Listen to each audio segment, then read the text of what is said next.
Rise and shine mga ka-RSP, narito na ang gabay, patnubay, palala at prediksyon ngayong araw ng March 1, 2024 mula kay Master Hans Kua.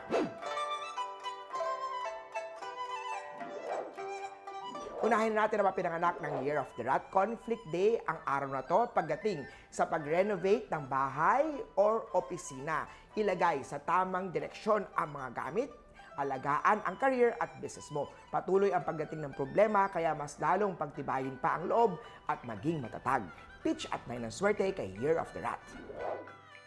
Sa mga Ox naman tayo may boss luck star sa chart mo, maging tapat sa iyong trabaho. Sa love life aspect naman tayo hayaan na ang sweetheart na dumiskarte para sa sarili niya dahil siya ay imposible magtagumpay dyan. Brown at 3 ang swerte kay Year of the Ox. Sa mga Tiger naman tayo, huwag na muna makipag-usap kay sweetheart o kasintahan kung ikaw ay galit upang makaiwas tayo sa mga hurtful word star. Usapang love life, huwag magpa-impluensya sa negative na kaisipan niya. Green at 12 ang swerte kay Year of Tiger. Sa mga rabbit naman na may problem star sa chart pero agad mo itong masusolusyonan. Sa financial naman ay ipagpatuloy ang matagal na binabalak na negosyo. May mga negative energy na kailangan mawala kaya makatulong ang pagsuot ng Black Onyx na Lucky Charm. Orange at 6 ang swerte kay Year of the Rabbit. Dragon naman tayo, may happy family star. Magkakaroon kayo ng salo-salo sa tahanan kasama ang buong pamilya. Gamitin ang pagkakataon niyan para maresolba ang problema. Gray at 1 ang swerte kay Year of the Dragon. Snake naman tayo, iwasan ang pagpapautang lalo na kung hindi sapat ang income para mabayaran kanila. Matutong mag-ipon at huwag ubos biyaya. Love life aspect naman, huwag awayin ng awayin ang partner dahil sa pera. Pareho kayong may goal, makakaahon sa mga problema. Marulat ay ang swerte kay Year of the Snake.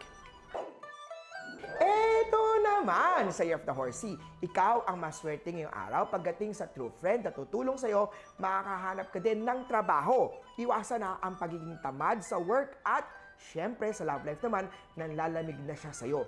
Muling ipadama sa kanya ang kilig at spark na hinahanap niya. Pink at 2 ang swerte kay Year of the Horse.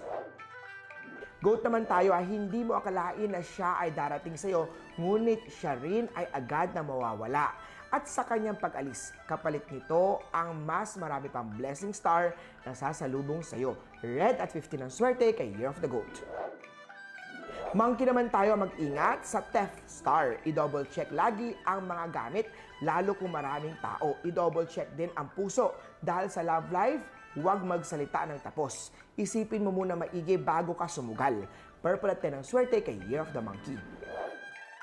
Rooster naman tayo, magulo ang kaisipan ngayong araw dahil sa problemang kinaharap.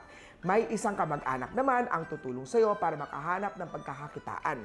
White at 7 ang swerte kay Year of the Rooster. Sa dog naman tayo, huwag abusuhin ang taong palagi nagbibigay sa iyo. Matutong kumayod para sa sarili. Pagdating naman sa love life, nagpadala ka sa negative na sinasabi ni partner. Silver at 4 ang swerte kay Year of the Doggy. At sa Year of the Pig naman unahin tapusin ang mga bagay na pagkakakitaan. Kung gusto mong magsimula ng bagong buhay, diretso ang tingin. Huwag biglang liko at mag-focus sa goal. Ang tanging pagkakataon lang nalilihis ang tingin mo ay kapag lilingon ka sa pinanggalingan mo at magpasalamat sa mga taong tumulong sa iyo. Gold at 6 ang swerte kay Year of the Piggy. Muli po ito po yung mga gabay, patnubay, palala at prediction lamang ni Master Hans. Nasa inyong mga kamay, nasa lalay ang inyong tagumpay. Kaya always be positive at i-claim ang mga swerte mga ka-RSP.